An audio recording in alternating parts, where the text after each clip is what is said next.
Hello friends, welcome to Knowledge Runner. Friends, पिछले part में हमने देखा कि इंग्लिश के कोचिंग पढ़ाने वाले तिवारी सर ने मनोज को अपमानित करके रूम से बाहर निकाल दिया और मनोज कुछ दिनों के लिए अपने घर चला गया। घर में जाकर देखा कि पिता सस्पेंड होकर बैठे हैं और ईमानदारी की लड़ाई लड़ रहे हैं। पिता के इस संघर्ष ने मनोज को बहुत अधिक प्रभावित किया। विवेकानंद केंद्र में सिखाई गई ईमानदारी और देशभक्ति की शिक्षा के सांचे में उसे अपने पिता एकदम फिट बैठे दिखाई दे रहे थे। अब आगे मनोज बीए फाइनल के लिए वापस ग्वालियर आ गया। उसे अभी तक पता नहीं था कि पीएससी की परीक्षा के लिए क्या पढ़ें और कैसे पढ़ें। पीएससी की प्रीलिम्स परीक्षा कैसे निकाली जाती है, यह रणनीति भी अभी उसने नहीं सीखी थी। मुख्य परीक्षा और साक्षात्कार तो फिर भी बहुत दूर की बात थी। उसके आसपास कोई भी ऐसा सीनियर नहीं था जिसने पीएससी की परीक्षा पास की हो। उसे अभी तक पूरे ग्वालियर में ऐसा कोई ग्रुप नहीं मिला था जो पीएससी की गंभीर तैयारी कर रहा हो। इस कारण वह पीएससी के लिए अभी तक दिशाहीन पढ़ाई ही कर रहा था। एक दिन कॉलेज में मनीष ने मनोज से कहा कि उसके एक परिचित सीनियर हैं जिनका इस साल की पीएससी का प्रीलिम्स एग्जाम क्लियर हो गया है और वह मुख्य परीक्षा की तैयारी कर रहे हैं। मनोज ऐसे सीनियर से मिलने का मौका नहीं गंवाना चाहता था। दीप सोनी नाम के वह सीनियर हरिशंकरपुरम के पास पीली कोठी में रहते थे। 2 मंजिला बिल्डिंग को पीली कोठी इसलिए कहा जाता था क्योंकि वह पीले रंग से पुती हुई थी। पीली कोठी में 10-12 कमरे थे जिनमें पीएससी की तैयारी करने वाले लड़के रहकर पढ़ाई करते थे। उनमें से कुछ लड़के तो ग्वालियर में अपना घर होते हुए भी बिना किसी व्यवधान के पढ़ाई करने के लिए कमरा किराए से लेकर रहते थे। पीली कोठी में पढ़ाई का अच्छा माहौल था। हर साल यहाँ से 4-5 लड़के पीएससी की मुख्य परीक्षा देते थे। पीली कोठी में पढ़ाई करने वाले लड़के आपस में सामूहिक चर्चा करके पढ़ाई करते थे, जिस कारण इन विद्यार्थियों को पीएससी की पढ़ाई में बहुत अधिक लाभ होता था। दोनों दीप के कमरे में पहुँच गए। सुबह के 10 बजे थे। दरवाज़ा अंदर से बंद था।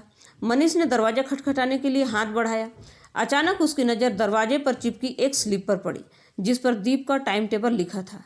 सुबह 10 बजे से शाम 5 बजे तक पढ़ना, रात को 8 बजे से सुबह 4 बजे तक पढ़ना, सुबह 4 से 10 बजे तक सोना। मनीष ने जोर से इबारत पढ़ी। टाइम टेबल के अनुसार यह समय दीप के सोकर उठने का था। ठीक 10 बजे दरवाज़ा खुला। दीप ने दोनों को अंदर बुला लिया। अंदर बैठने के लिए जगह नहीं थी। पूरे पलंग पर किताबें फैली हुई थी, कुछ खुली और कुछ बंद थीं। पूरे कमरे में भारत, विश्व और मध्य प्रदेश के नक्शे लगे हुए थे।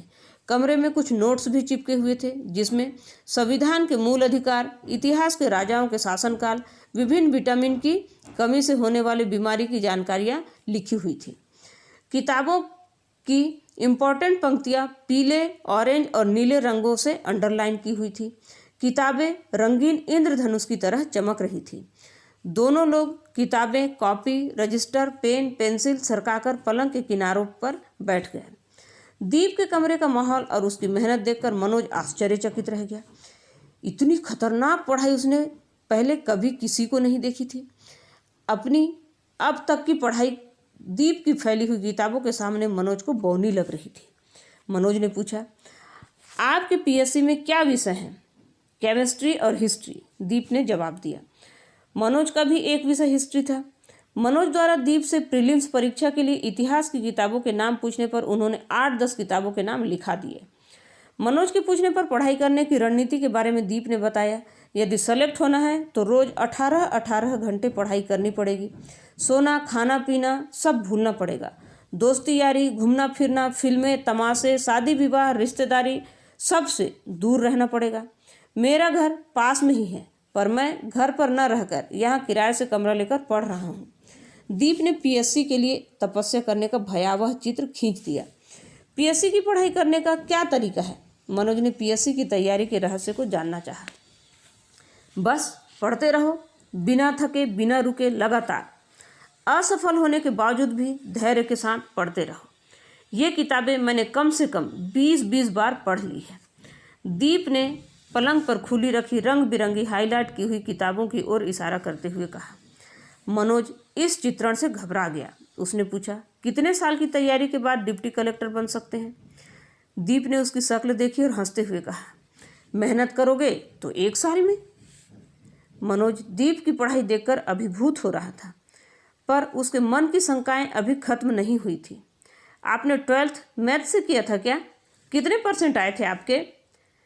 12th में एक बार फेल हो चुके मनोज के मन में कहीं कोई संदेह अचानक पैदा हुआ। मैं थ्रू आउट फर्स्ट क्लास रहा हूँ। केमिस्ट्री में मुझे PhD करने के लिए स्कॉलरशिप भी मिलती है। दीप के जवाब से मनोज भयभीत हो गया। दीप की योग्यता देखकर मनोज अपनी तुलना उनसे करने लगा। इस तुलना से उसके चेहरे पर निराशा छा गई। दीप के सामने वह कुछ भी नहीं था। 10:30 बजे दीप ने अपनी इतिहास की किताब उठा ली और पढ़ने लगे। दोनों लड़के एक दूसरे का मुंह ताकने लगे। मनोज समय की इस पाबंदी से हतप्रभ रह गया। दोनों खड़े हुए और दीप को नमस्ते करके कमरे से बाहर निकल आए। दीप ने अपनी किताब में नज़र गड़ाए दोनों को बस अपनी गर्दन हिलाकर विदा कर दिया। दीप का ब्राइट करियर सुनकर निराश हुए मनोज ने फिर से अपने आप को उत्साहित करते हुए मनीष से कहा, कितनी खतरनाक पढ़ाई करते हैं ना दीप भाई साहब, बिल्कुल भूतों की तरह। ऐसी पढ़ाई करने से 1 साल में जरूर PSC में सिलेक्शन हो जाएगा। मैं भी ऐसी ही मेहनत करना चाहता हूँ। मनोज ने अपने कमज़ोर करियर को मेहनत के बल पर भुलाने की कोशिश की। मैं तो अब पीली कोठी में ही कमरा लेकर पढ़ूंगा। मनीष भी दीप की पढ़ाई और पीली कोठी के माहौल से प्रेरित हो गया था। BA पूरा होते ही मैं पीली कोठी में कमरा ले लूँगा और गंभीर तैयारी शुरू कर दूँगा। पीली कोठी में पढ़ाई के ज़बरदस्त माहौल से प्रभावित होकर मनोज ने नई प्लानिंग बना ली। वापस लौटते समय वह पीली कोठी में कमरा लेकर पढ़ाई करने के सपने तो देख रहा था, लेकिन 12th में फेल होने का हीन बोध उसका पीछा नहीं छोड़ रहा था। दीप सर तो शुरू से ही ब्रिलियंट रहे हैं। क्या मैं उन जैसी पढ़ाई कर पाऊंगा? क्या मेरा कमज़ोर बेस मेरी तैयारी के आड़े नहीं आएगा? क्या केवल मेहनत करना ही पर्याप्त है? मैं यदि इंटेलिजेंट होता तो क्यों 12th में फेल होता? इसी संशय में उलझा मनोज अपने कमरे में पहुंच गया। मनोज ने 55% से BA पास कर लिया। इंग्लिश लिटरेचर में हमेशा की तरह पासिंग मार्क्स आए थे। उसने अपनी डायरी में लिखा, अब मुझे PSC के मैदान में कूदना है। मैं पीली कोठी में रहकर ही कड़ी मेहनत करना चाहता हूँ। तैयारी पूरी न होने के बावजूद उसने BA पास होते ही अनुभव लेने के लिए PSC का फॉर्म भर दिया। प्रीलिम्स परीक्षा का केंद्र नई सड़क पर माधव कॉलेज में था। इतिहास का पहला पेपर होने के बाद सामान्य अध्ययन के अगले पेपर में 2 घंटे के गैप के कारण वह चबूतरे पर बैठा किताब पढ़ रहा था। तभी एक लड़के ने मनोज के पास आकर उससे हाथ मिलाते हुए अपना परिचय दिया। हेलो, मैं विक्रमादित्य पांडे। आप मुझे सिर्फ पांडे ही कहें तो आपको सुविधा रहेगी। मनोज ने भी मुस्कुराकर अपना परिचय दिया। पांडे ने पूछा, पेपर कैसा रहा? फिर बिना मनोज का कोई जवाब सुने ही खुद ही बोलने लगा। वैसे तो परीक्षा हॉल से बाहर निकलते ही सभी के 100 में से 90 प्रश्न सही होते हैं, पर जैसे जैसे उन प्रश्नों को किताबों से चेक करते हैं सही उत्तर कम होने लगते हैं। फिर पांडे ने उसे एक दृश्य दिखाया जिसमें एक लड़का किसी दूसरे लड़के का पेपर चेक कर रहा था। पेपर चेक करते समय वह लड़का बेदर्दी से सामने वाले के उत्तरों पर क्रॉस लगा रहा था और कहता जा रहा था, तुम्हें यह भी नहीं आता? इतना सरल प्रश्न गलत कर दिया। यह तो मुझसे सोते समय भी पूछ लो। इसका A उत्तर नहीं है बल्कि C है। मुश्किल है भाई इस बार तुम्हारा प्रीलिम्स क्लियर होना। आओ कभी, तुम्हें यदि गाइडेंस चाहिए तो मेरे कमरे पे। पांडे ने उस लड़के को आवाज़ लगाई, गुप्ता इते आओ, कैसे गाओ पेपर?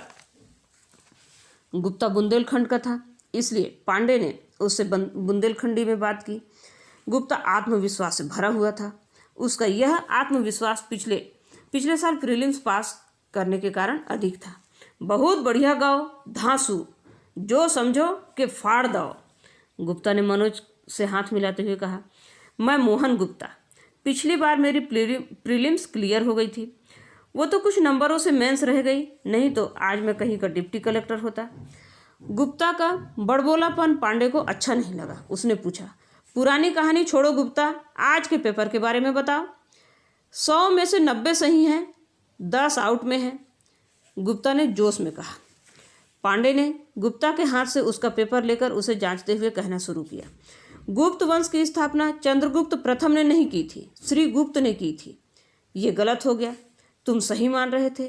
लो एक और गलत हो गया। सल्तनत काल में लौह और रक्त की नीति अलाउद्दीन खिलजी ने नहीं चलाई थी बल्कि बलबन ने चलाई थी। वहीं बैठे बैठे पांडे ने गुप्ता के 15 प्रश्न गलत कर दिए, लेकिन अपने प्रश्न गलत देखकर भी गुप्ता उन्हें गलत नहीं मान रहा था। उसने पांडे से पेपर छीना और बोला, कमरा पे जाके चेक करेंगे, तुम्हारी बात क्यों माने, ये सब गलत नहीं है, फिर भी इन्हें हम डाउट में डाल देते हैं। गुप्ता चला गया। पांडे ने गुप्ता के व्यक्तित्व का मूल्यांकन करते हुए मनोज से कहा, थोथा चना बाजे घना। मनोज को पांडे की बातों में अब रस आने लगा। उसने पांडे को अपने कमरे का एड्रेस दिया। उसे उम्मीद थी कि पांडे पढ़ाई में साथ देने वाला बढ़िया स्टूडेंट हो सकता है। पांडे के घर से मनोज का कमरा ज़्यादा दूर नहीं था, इसलिए पांडे हर दूसरे तीसरे दिन उसके कमरे पर जाने लगा। दोनों की अच्छी दोस्ती हो गई। मनोज के पिता अभी भी सस्पेंड थे।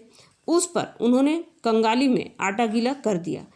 सस्पेंशन के बाद उन्हें डिंडोरी से झाबुआ अटैच कर दिया गया था, पर पिता ने इस अटैचमेंट को अपने सम्मान के विरुद्ध माना और वह झाबुआ नहीं गए। अब उन्हें आधी तनख्वाह मिलना भी बंद हो गई। आर्थिक समस्या विकराल हो गई। मनोज को अब महीने के 1000 रुपये मिलने भी बंद हो गए। पीएससी की पढ़ाई के शुरुआती दौर में ही उसका सामना भीषण आर्थिक संकट से हो गया। आगे की पीएससी की तैयारी के लिए मनोज पीली कोठी में शिफ्ट होने के ख्वाब देख रहा था, पर बिना पैसे के उसे ग्वालियर में ही रहना असंभव लग रहा था। पीली कोठी में रहने के लिए कम से कम महीने के 1000 रुपये जरूरी थे, पर मनोज को घर से रुपए की अब कोई उम्मीद नहीं थी। लेकिन इस आर्थिक संकट को कोसने और दुखी होने की जगह मनोज ने उससे जूझने का संकल्प लिया। उसने यह तय किया कि वह बच्चों को ट्यूशन पढ़ाकर इतने पैसे कमाएगा कि पीली कोठी में कमरा लेकर पढ़ाई कर सके।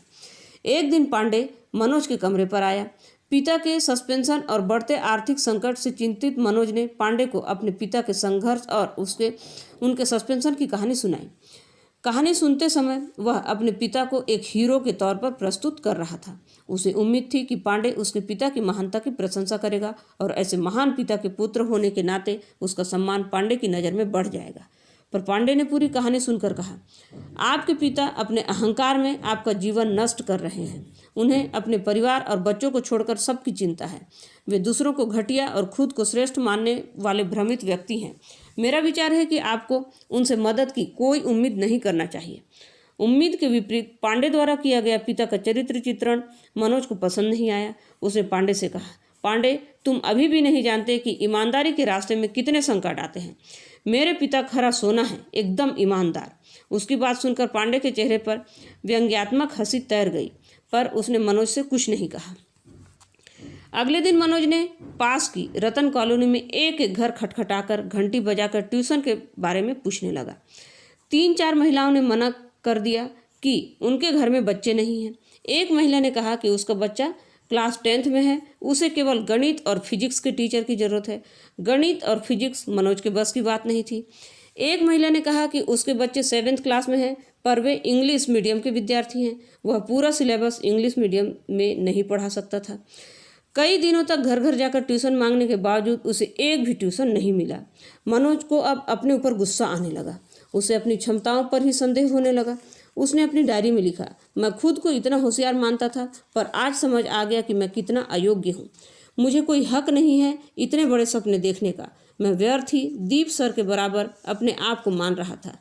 जब मैं 100 रुपये का ट्यूशन नहीं पढ़ा सकता तो पीएससी में क्या खाक सफल होऊंगा। मनोज मानसिक और शारीरिक थकान महसूस करने लगा। उसे बुखार आ गया। शाम हो चुकी थी। वह अपनी छत पर निराश बैठा सूनी आंखों से आसमान ताक रहा था। उसकी डायरी पास ही रखी हुई थी। तभी पांडे आ गया। उसने एक फीकी मुस्कुराहट के साथ पांडे का स्वागत किया। दोनों कुछ देर चुपचाप बैठे रहे। पांडे ने उसकी डायरी उठाई और अंतिम पेज पढ़ने लगा। डायरी पढ़ने के कुछ देर बाद उसने केवल इतना कहा कि तुम्हारी तबीयत ठीक नहीं है, आज खिचड़ी बनाकर खा लेना। पांडे जब मनोज की डायरी पढ़ रहा था तब उसे लग रहा था कि पांडे उसके कष्ट को समझ रहा है, पर जब पांडे उसे खिचड़ी बनाकर खाने की सलाह देकर चला गया तो वह समझ गया कि शहर के लड़कों में संवेदनाएं नहीं होती। इन्हें किसी के दुख से कोई मतलब नहीं होता। उसके दूसरे दोस्त भी बीए के बाद से उसके संपर्क में नहीं थे। वह ग्वालियर में अब एकदम अकेला पड़ गया था। सुबह मनोज का बुखार और चढ़ गया। उसके पास डॉक्टर को दिखाने के लिए पैसे नहीं बचे थे। पूरा दिन वह बुखार में तपता रहा। अगले दिन दोपहर तक भी जब बुखार नहीं उतरा तो वह पास के डॉक्टर जैन के क्लिनिक पर चला गया। डॉक्टर के सामने बैठकर उसने सबसे पहले कहा, सर, मेरे पास आपकी फीस देने के लिए पैसे नहीं हैं। उसे लगा कि उसकी सच्चाई और दुख से डॉक्टर उसे बिना फीस के दवा दे देगा, पर डॉक्टर सावित्री भोजनालय के युवा मालिक जैसे भावुक और सरल नहीं था। डॉक्टर ने उसे अपने क्लिनिक से भगा दिया। मनोज डॉक्टर के व्यवहार से अंदर तक हिल गया। वह सोचता रहा कि कैसे कोई डॉक्टर जैसे पवित्र व्यवसाय करके भी इतना कठोर हो सकता है। उसके पास अब अपने गांव जाने के अलावा कोई विकल्प नहीं बचा था। इसलिए वह Ghosipura narrow gauge railway station पहुंचा और बिना टिकट छोटी ट्रेन में बैठ गया। फिर उसे याद नहीं रहा कि वह किस बेहोशी की अवस्था में ट्रेन में 3 घंटे बैठा रहा और कैसे अपने गांव पहुंच गया। गांव में कुछ दिन रहने के बाद मनोज की तबीयत ठीक हो गई। माँ ने उससे एक दिन कहा, बेटा तू अब ग्वालियर चले जा, पढ़ाई पे ध्यान देबो, पैसा तो ना है, पंडित कालीचरण के पैसे भी देने हैं, ते बाप बहाल हो जाए तो कछु काम बने, जे 500 रुपये मुँह पे धरे हैं तू रख ले। माँ की जीवटता और बेबसी पर उसकी आंखों में आंसू आ गए। उसने ग्वालियर जाने से पहले राकेश को अपने घर की मजबूरी बताई। राकेश ने उसका उत्साह बढ़ाते हुए कहा, मनोज कुछ भी हो जाए तू अपनी पढ़ाई ना छोड़ियो, हमेशा ऐसे ही दिन ना रहेंगे, ये कठिनाई ही तुझे आगे बढ़ावेगी।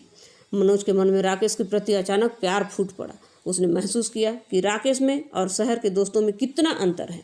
राकेश उसकी समस्याओं से कितना चिंतित हो जाता है, जबकि पांडे उसकी समस्याओं से उदासीन ही रहा।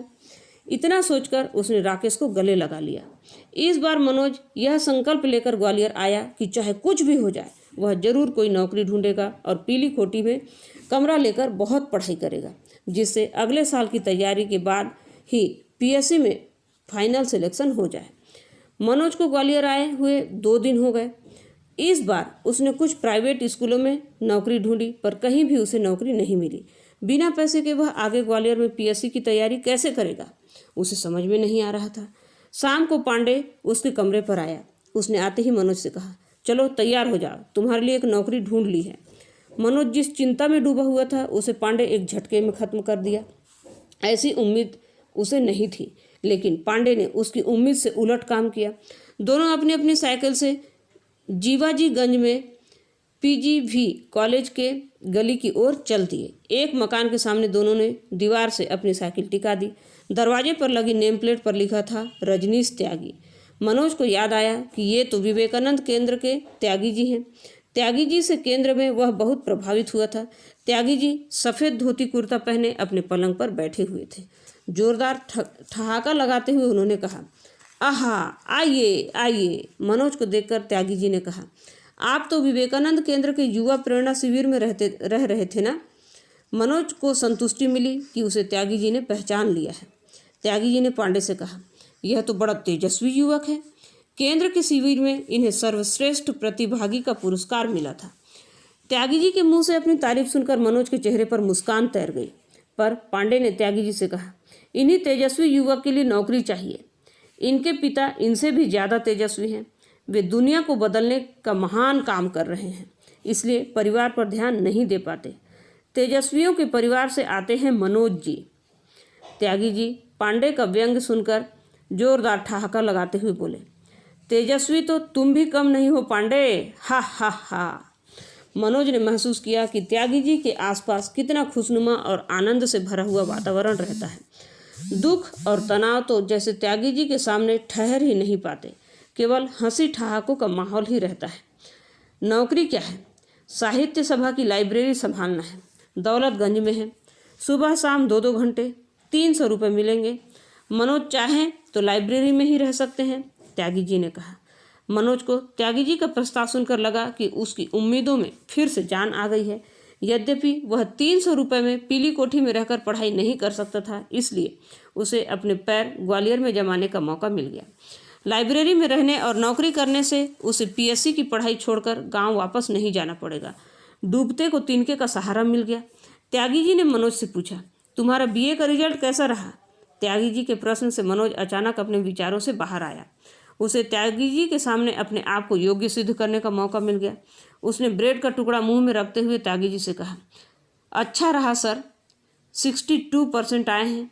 वह भूल गया कि उसने पांडे को 55 बताए थे। पांडे ने सुना तो उसने मनोज से पूछा, मनोज जी, जहाँ तक मुझे याद है आपने मुझे 55% बताए थे, क्या मैं सही हूँ? मनोज ने त्यागी जी को प्रभावित करने के लिए सेकंड डिवीज़न को फर्स्ट डिवीज़न में बदल दिया था। उसे उम्मीद नहीं थी कि पांडे उसके झूठ को त्यागी जी के सामने उजागर कर देगा, लेकिन पांडे उसकी पोल खोलकर माहौल बिगाड़ रहा था। ब्रेड का टुकड़ा उसके गले में अटक गया। उसे समझ नहीं आ रहा था कि पांडे को क्या जवाब दे, लेकिन चतुर मनोज ने तुरंत विषय बदला। स्वामी विवेकानंद पर आपका भाषण मुझे बहुत अच्छा लगा था। लेकिन पांडे ने मनोज की सच्चाई को त्यागी जी के सामने प्रकट करने का पूरा मन बना लिया था। उसने सीधे सीधे मनोज से पूछ लिया, मनोज जी, विवेकानंद को छोड़िए, ये बताइए कि बीए में आपके कितने % थे? मनोज ने पूर्व में भी इस तरह के सफल झूठ से लोगों की नज़रों से सम्मान प्राप्त किया था, पर आज उसका दांव उल्टा पड़ गया। अपनी चोरी पकड़ी जाने के कारण वह अपनी नजरें चुरा रहा था। इस उलझ चुके धागे का सिरा त्यागी जी ने पकड़ा। वे समझ गए कि मनोज ने उनकी नज़र में योग्य बनने का प्रयत्न में झूठ बोला है। त्यागी जी को इस झूठ में भी कुछ गलत नहीं लगा। वह इसे गांव के कमज़ोर माहौल से शहर में अपना स्थान बनाने आए लड़के का सामान्य मनोविज्ञान मान रहे थे। त्यागी जी ने अपने अनुभव से मनोज को अपराध बोध से मुक्त करने की कोशिश की। मेरी तो MA इंग्लिश में 3rd डिवीज़न थी, पर लोग मानने को तैयार ही नहीं होते। मैं भी नहीं कहता कि 3rd डिवीज़न पास हुआ हूँ। मेरे कुछ अति उत्साही प्रेमी तो मुझे PhD मानकर डॉक्टर कहते रहते हैं। मैंने PhD तो क्या MPhil तक नहीं की है, पर लोग मानते हैं तो मानते रहें, मैं भी मना नहीं करता। हा हा हा। मनोज का तनाव त्यागी जी की समझ और विनोदी प्रवृत्ति ने हल्का कर दिया। दोनों अपने अपने घर को चल दिए। रास्ते में मनोज ने पांडे से गुस्से में कहा, तुमसे यह उम्मीद नहीं थी, तुमने मुझे आज बहुत बेइज्जत किया। पांडे कुछ देर सोचता रहा और फिर बोला, यह बहुत जरूरी था। जीवन में अब कभी भी तुम्हें % से तुम्हारे व्यक्तित्व और तुम्हारी योग्यता का आकलन नहीं होगा। इसलिए अपनी पुरानी कमजोरियों को झूठ के सहारे छुपाने के स्थान पर सच्चाई का साथ दो और उसका सामना करो। मनोज पांडे का चेहरा देखता रहा। फिर दोनों अलग अलग दिशाओं में चले गए। मनोज के पास सामान के नाम पर अब एक सूटकेस, बाल्टी और कुछ किताबें और एक गद्दा था। वह एक तांगे में अपना सामान रखकर दौलतगंज स्थित साहित्य सभा की लाइब्रेरी पहुंच गया। सामने 100 साल पुरानी बिल्डिंग थी, जिसके भूतल पर टिम्बर की दुकानें थी और प्रथम तल पर साहित्य सभा का बोर्ड लगा था। गोल चक्करदार सीढ़ियों से अपना सामान लिए वह सभा की लाइब्रेरी में पहुंच गया। इस बड़े हॉल में चारों तरफ किताबों से भरी अलमारियां, बीच में पाठकों के पढ़ने के लिए टेबल और बेंच, काव्य सम्मेलन और दूसरे साहित्यिक कार्यक्रम के लिए 2 तख्त का छोटा सा मंच के पास में लेक्चर डेस्क और माइक रखा था।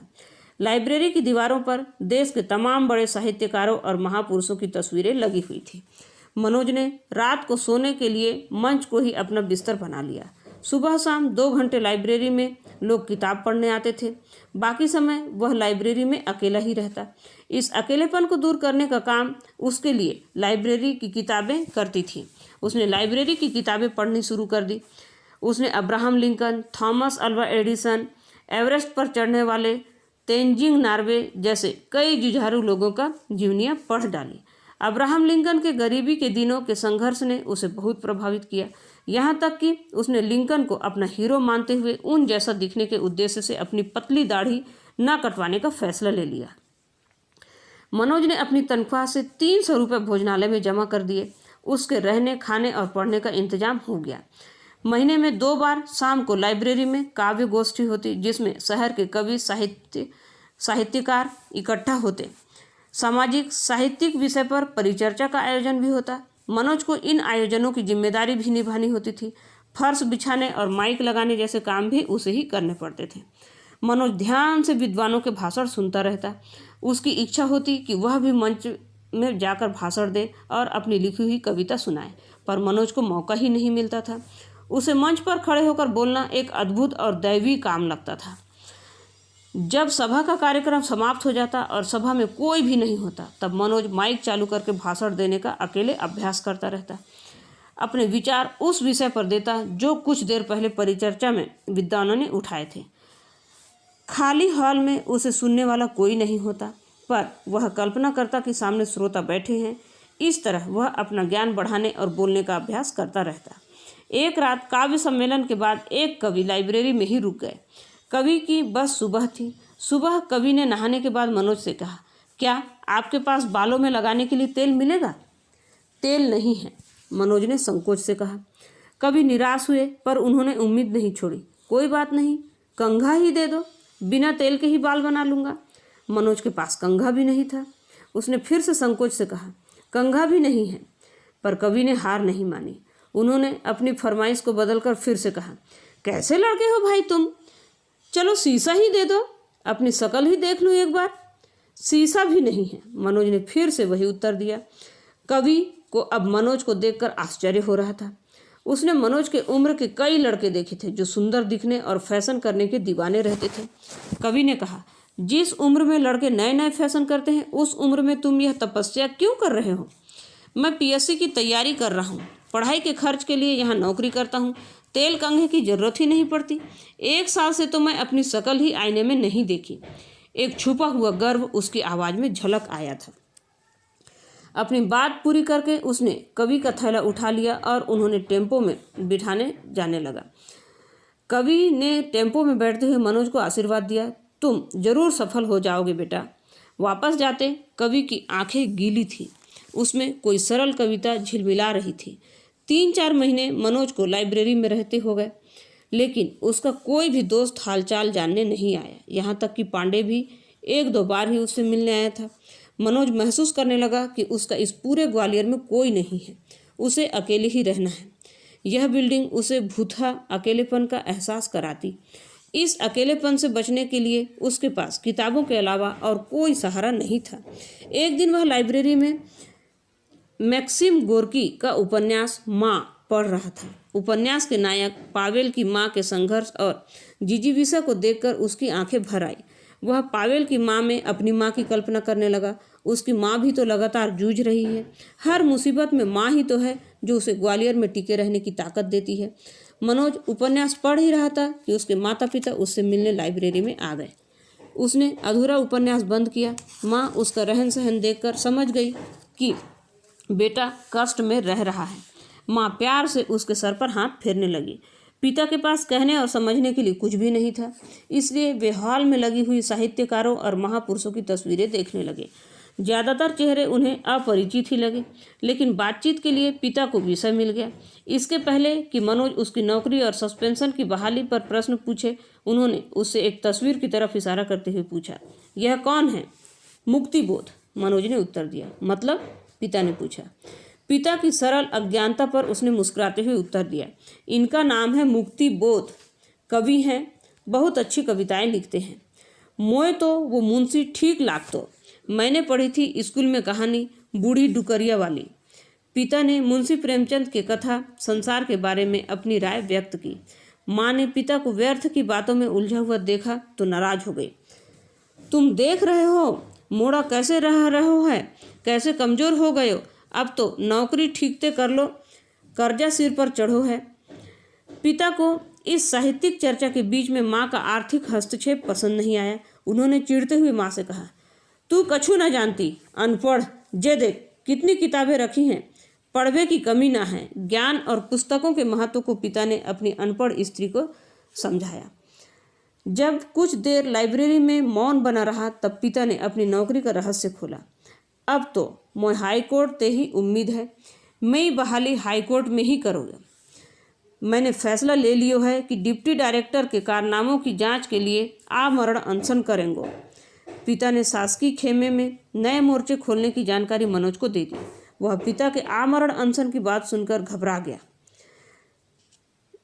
उसने अपने पिता को समझाने की असफल कोशिश की। पापा, अनशन मत कीजिए, कोर्ट आपको जल्दी ही बहाल कर देगा और मेरी तो बिल्कुल भी चिंता मत कीजिए, मैं यहाँ बहुत अच्छे से हूँ।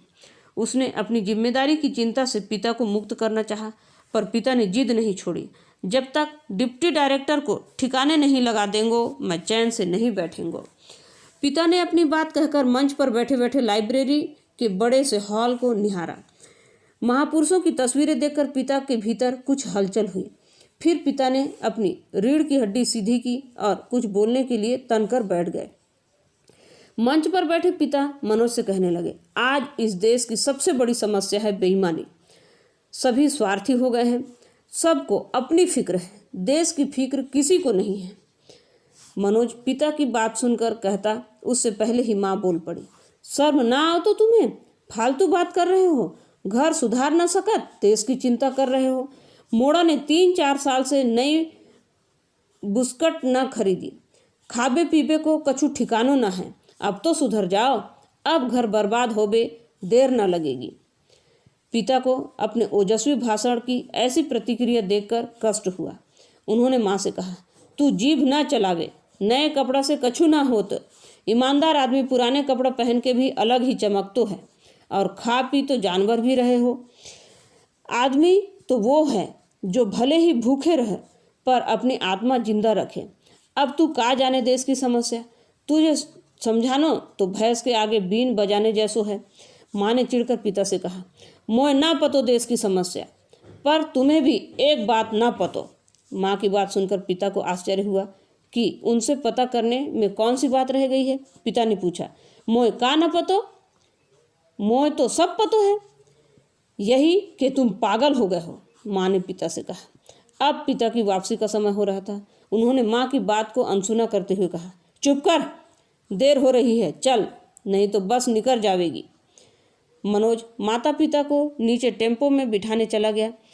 माता ने पिता से कहा, मोड़ा को कछु पैसे दे दो कि तुम्हारे भाषण से पेट भर लेगो। पिता ने माँ की मांग अनसुनी करते हुए कठोरता से कहा, मुँह पे ना धरे पैसा। इतना कहकर पिता उस दिशा की ओर देखने लगे जहाँ टेम्पो आने की उम्मीद थी। माँ ने मनोज को 100 रुपये दिए और कहा, बेटा ठीक से रहियो। माता पिता टेम्पो में बैठकर चले गए। मनोज वापस सुनसान लाइब्रेरी में लौट आया। लाइब्रेरी में आकर वह अपनी कुर्सी पर बैठ गया और सोचता रहा कि क्या उसके पापा सच में पागल हो गए हैं? क्या माँ सही कहती है?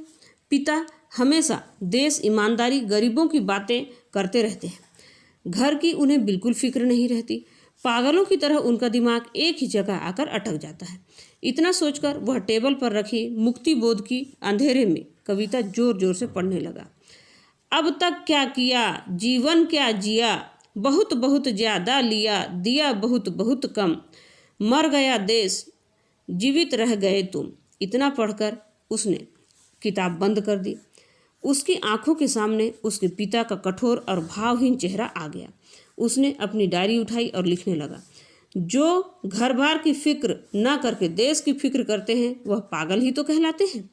मेरी माँ सही कहती है कि मेरे पिता पागल हैं। मैं ऐसे पागल पिता से बहुत प्यार करता हूँ। मेरे पिता मेरे आदर्श हैं। माता पिता के जाने के बाद मनोज अकेला और उदास हो गया। अपनी उदासी दूर करने के लिए वह लाइब्रेरी की बालकनी में खड़ा होकर नीचे सड़क की चहल पहल देखने लगा। माँ के जाने के बाद उसे अपना गांव याद आने लगा। गांव में कितना अच्छा और आनंद से भरा जीवन था उसका। ग्वालियर में पिछले कुछ साल से वह अपने भीतर के मस्त मौला और गांव के रंग में रंगे अल्हड़ मनोज से मिला ही नहीं। शादियों का सीजन चला जा रहा था। नीचे सड़क पर एक बारात जा रही थी। बारात में गाना बज रहा था, मेरा पिया घर आया, ओ राम जी मेरा पिया घर आया। बाराती इस गाने पर झूम झूम कर डांस कर रहे थे। बारात में कुछ बूढ़े बारात को जल्दी आगे बढ़ाने की कोशिश कर रहे थे, पर युवा बार बार बारात को एक ही जगह पर रोककर डांस करने का आनंद ले रहे थे। बारात की मस्ती देखकर मनोज सोचने लगा कि निराश क्यों रहना। निराश का कोई कारण नहीं है।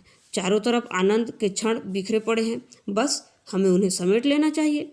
हालात तो परेशान करने के लिए होते ही हैं, पर मुझे उल्लास और आनंद की तलाश नहीं छोड़नी चाहिए।